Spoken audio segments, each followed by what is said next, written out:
Quote sociali di imprese nel settore agricolo, edilizio e dell'ortofrutta. E ancora auto, 16 fabbricate e 9 terreni agricoli nei comuni di Canicattì, Campobello di Licatennaro, nonché un'ampia villa masseria, antiche di pregio in stato di abbandono. E il bottino da oltre 5 milioni e mezzo di euro che lo Stato ha sequestrato a 2 imprenditori in odor di mafia. I provvedimenti emessi dalla Direzione Investigativa Antimafia di Agrigento hanno colpito Giancarlo Buggea, 42 anni di Canicattì, e Giovanni Marino, 45 di Campobello di Licata. I provvedimenti sono stati emessi dal Tribunale di Agrigento sulla base delle indagini bancarie e patrimoniali affidate alla DIA. Due vecchie conoscenze, Buggea e Marino. Il primo venne arrestato nel giugno 2006 nell'ambito dell'inchiesta antimafia Ghost 2 e coinvolto anche nell'indagine denominata Apocalisse, che coinvolse anche l'allora sindaco di Campobello di Licata. È considerato esponente di rilievo dell'associazione mafiosa, a stretto contatto con il capo di Cosa Nostra, Giuseppe Falsone, arrestato a Marsiglia nel 2010, boss di Campobello di Licata.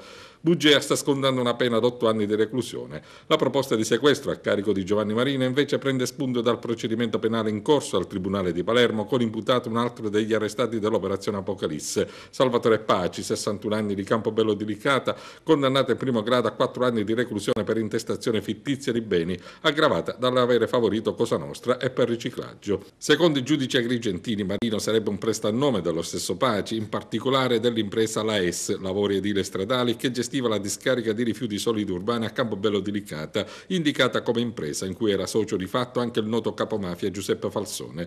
Il Tribunale ha anche disposto la sospensione dei finanziamenti relativi agli interventi fondiari concessi dalla Comunità Europea di cui godeva Giancarlo Buggea.